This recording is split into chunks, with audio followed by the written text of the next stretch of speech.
I find myself in a really weird situation for this broadcast because one of the icons, there's a few people that have really impacted me. Walt Disney, Orson Welles, Paul Harvey, Don Imus, Rush Limbaugh. And I get weird when I'm around people who I'm a big fan of. I don't know if I meet people all the time. They're like, I feel completely stupid. And that's the way I feel when I meet somebody that I'm a big fan of. And I avoid them. And I only met Rush Limbaugh one time. And I thanked him for allowing the network to hire me. But I thought of him all the time, and I wondered how he was feeling. But I didn't know him. Bo Snerdley was his phone screener for years and years, and I don't know Bo either. In fact, I mean, I don't know if you know this, but Bo Snerdley's not his real name. It comes as a complete shock. His real name is James Golden. And he was with Rush the whole time. And he has a new book out called Rush on Radio. And he tells the stories of Rush that many of us haven't heard. And I welcome, well, is it Bo or James? I welcome him to the program now. First question I have to ask, do I call you Bo or do I call you James? Whatever you prefer, Glenn. What a pleasure to finally get a chance to speak with you. Oh, likewise. I want to talk to you about the journey and the stuff, and I know you talk a lot about the things that you didn't see of the broadcaster, because Rush was an interesting guy in the fact that he was so with talent on loan for God. And yet, I don't think that was him. I didn't know him like you did, but I found him to be a quiet and humble guy in real life. Would you agree with that? Of course, yes, that's who he was. The tongue-in-cheek braggadocious was a radio performance. Yeah. And that's what he loved to do. He loved to perform on the radio as Rush Limbaugh, the radio, talent on loan from God, which was real. He did have immense talent, of course. But when the microphone went off, he was very reserved, very quiet, always humble, very polite, just a sweetheart of a guy. When you first started with him, where were you? I was at WABC in New York. Okay, so those are the very early days of syndication, and he had just moved from Sacramento, right? 56 stations is when I came on board. 56. I met him. Yeah, I met him outside of ABC on 1330 Avenue of the Americas the day that he was coming in with Ed McLaughlin, who was his business partner, former president of ABC Networks. And so he was just getting ready to come in for the first time. I met him. I spoke with Ed. I had a relationship with Ed before. So I spoke with him and got a sense of what he was going to do. And I remember saying to him, Glenn, get this. I said, oh, so you're going to probably be as big as Paul Harvey.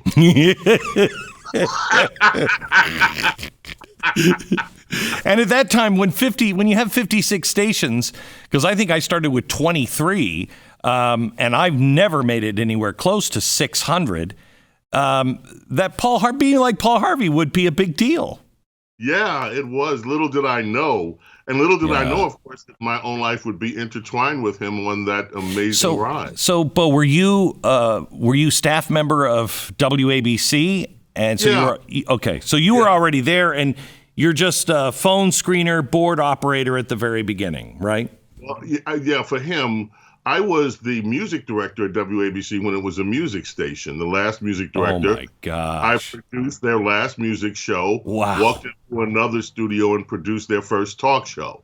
So I was the senior producer at WABC, and I got rotated on his show. And once he and I were, I had a relationship with him, as I said, that first day. We became friendly. I started, Even I was doing other shows, I'd always send them stories that I thought was interesting or whatever. Because, Glenn, I'm going to tell you something. Just like you, when people hear it the first time, they know they're listening to somebody different, right? And that was Rush. When people first heard his show, they knew this was different. From the opening words, his everything, the way that he projected himself, his understanding of nuance in radio to be able to tell stories, to be able to be persuasive. He had a natural wit.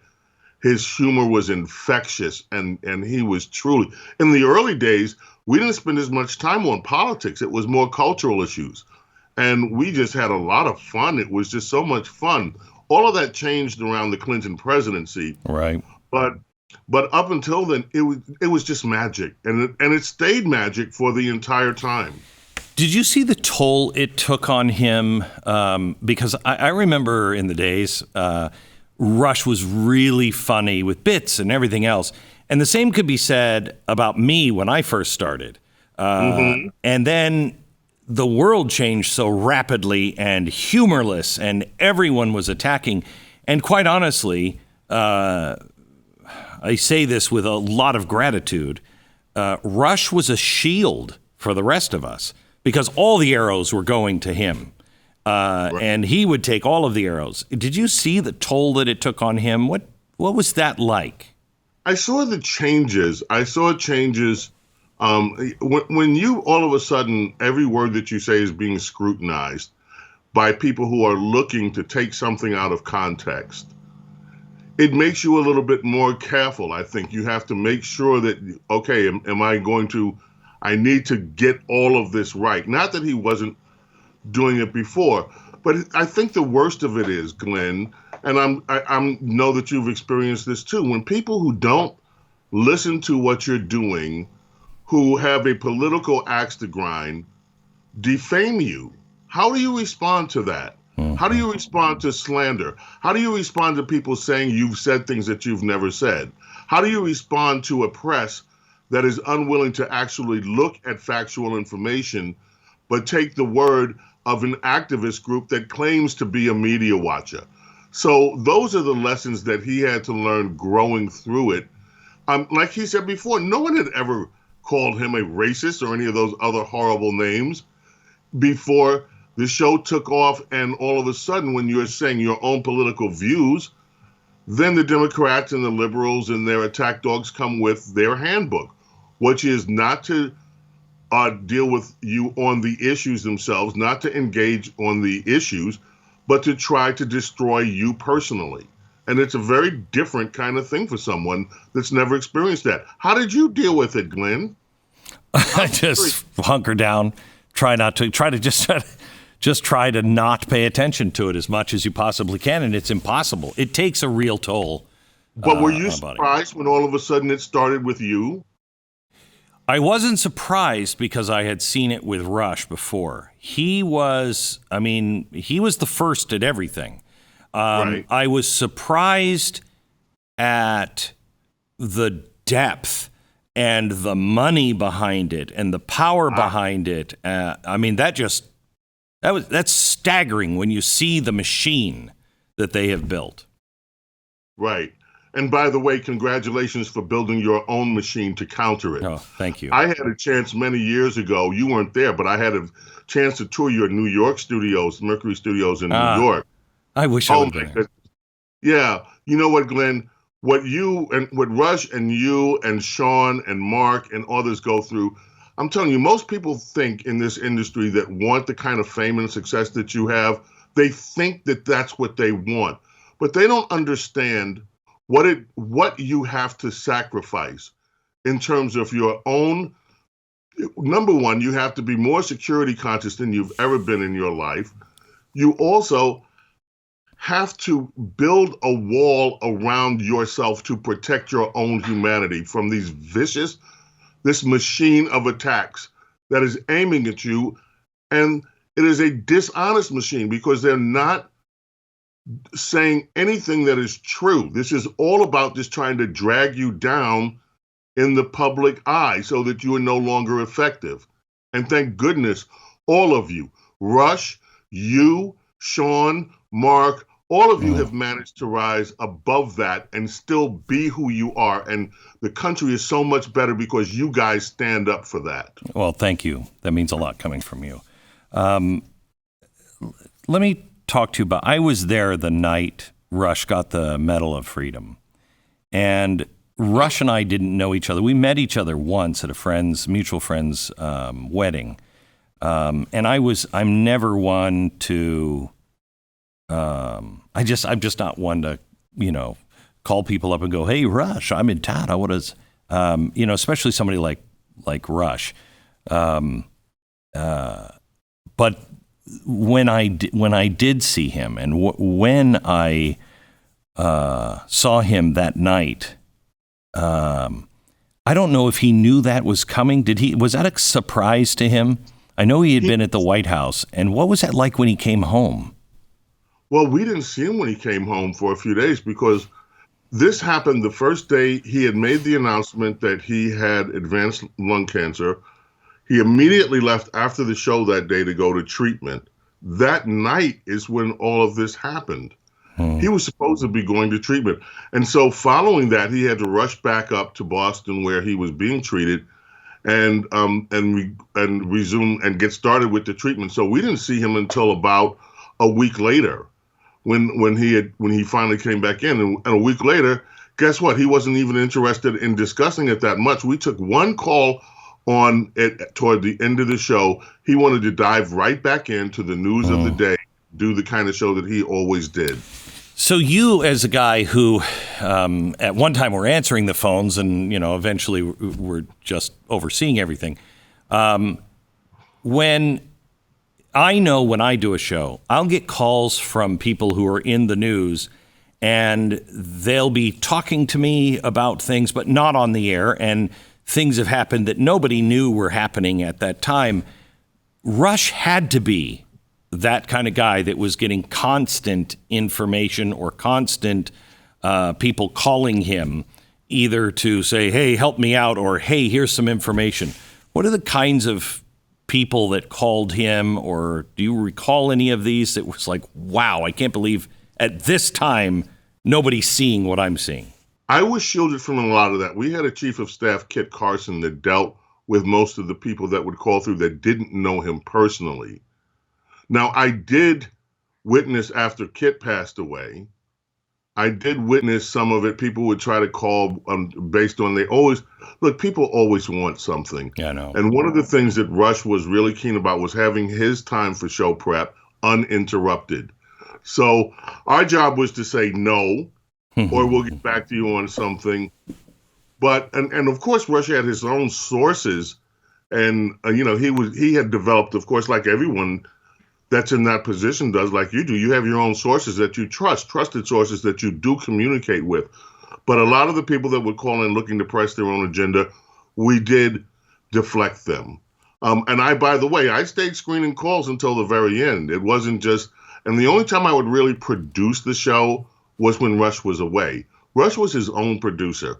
This guy knew every single angle of the radio business, Glenn, like you wouldn't believe, from the sales end of it to everything. Yeah, he was just Mr. Radio. He was very rare, very rare. And I bet you two got along at first because you were a radio guy. You weren't a talk show guy. You were a radio guy, and that's really who he was. Yeah, exactly. You nailed it. Yeah. So, I walked into a radio station when I was 14 years old and fell in love and knew what I wanted to do. So, yeah, we were both radio guys, very passionate about radio, and understood, the sort of nuances that go into that, as you do. It's not just showing up ill-prepared and getting in front of a mic and opening your mouth and expecting to have great ratings. That's not it at all. So was Rush, personally, was Rush more of a radio guy or a political guy? Radio guy. He was a radio guy who excelled at politics because he had an ability to be a unique thinker, because he digested so much information, show prep all the time. I mean, Glenn, he would leave if some of us hung, there were three of us in there with him, a stenographer, Dawn Baczynski, myself, and our Florida engineer, Brian Johnson. If Rush would leave directly after the show, and we stayed around to do something, within an hour, his remote printer would be going off. He'd be printing up stories for the next day.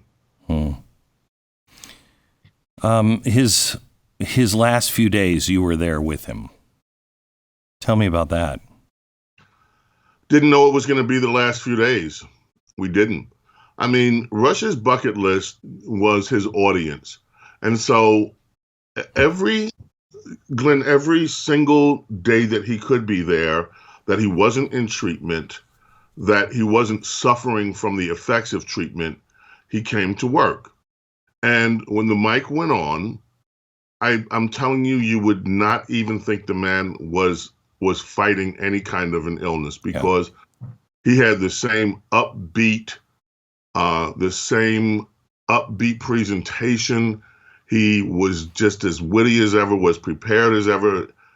It was only afterward, Glenn, when there were days he could barely get out of the chair after doing his show. In fact, one day he had to have someone come in and help him because he couldn't even hold his attaché case. He was so weak, and it had taken everything out of him to do those 3 hours. But all of those days, you would not be able to tell that anything was wrong with him. And we didn't know that his last show was his last show. Then he just spiraled down really quickly, apparently after that, and then just didn't come back. He worked until the very end. I know that I think the really good people on radio or television are the people that, even though they never or hardly meet their audience and talk to their audience, they feel their audience. And it's a weird thing. I don't even know how to describe it, but you understand. Of course. Right. You can feel when you're connecting with them, and there's something magical about that. There is an energy that takes place between the host and the audience, and you get feedback. And it is indescribable to anybody that doesn't perform in that environment how you get the feedback. When it's connecting. When you're resonating particularly strong with them. And that's the difference between somebody like Rush Limbaugh and some people, and I know you've met them. I can't think of anybody necessarily in radio, but I can in television, that really despise their audience. They look down on their audience. And Rush didn't. Would Rush have been, if he would have been glorified by everybody and just gotten the praise and the kudos that he deserved his whole career, do you think Rush would have been the same humble guy still connected to the heartland? Oh, yes. And by the way, he did get that from Rush. Was the most listened to broadcaster in America. And when you have such amazing talent in the world, guys like you, guys like Sean, guys like Mark and Dana and some of the others that are doing this. Look, this is not an easy thing to be able to our audience grew from the time that show started until the time Rush passed away. That's really remarkable. But beyond that, Rush, the human being, was a generous soul. And let me just stop for a moment and thank not only our audience, but it's also your audience, Glenn. It's all of our audience. Do you realize the audience that talk radio, all of you, all of us, appeal to, gave so many millions and millions and millions of dollars to fight things like leukemia. Those diseases don't have any political agenda. They strike people from babies to the elderly. The money that was raised to help the families of fallen first responders, the money that's raised every year to help needy children and needy families during the holiday season. All of these things happen on a regular basis because all of you and Rush leading the way cultivated an audience that was among the most generous human that the world has ever seen, and they don't get thanked for it. I agree. I agree with that 100%. Bo, I don't know. I'm sure you can because you're still at heart, like I am, a 14-year-old kid that can't believe they're in radio. But when Paul Harvey died, I had only met him once, but he was the guy I listened to that made me want to tell stories. Don Imus became a very good friend of mine, and when Don died, well, it was the same with Rush. I thought there's no one that can replace, and I don't mean the time slot or anything. There's just no one in that category. And I look at, our graduating class now that's in charge, and I think none of us are. I mean, the next one will come, but none of us are in that category. The next one will come. It may not even be on radio, but the next one is already here, Glenn. Look, Glenn, don't discount the impact that you've had. I watched you do something that I had never seen anybody do before, which was teach civics on television and make it freaking interesting to watch. Okay? Mm-hmm. I mean, I was like, whoa. Who is this guy? And you did it, and so we all have our special gifts, our special skills. And so we don't have to have the next one of him. Yeah. We have you. We have other, and the young crew coming up, boy, these young conservatives that have been inspired by this generation of talk radio hosts, look out, world.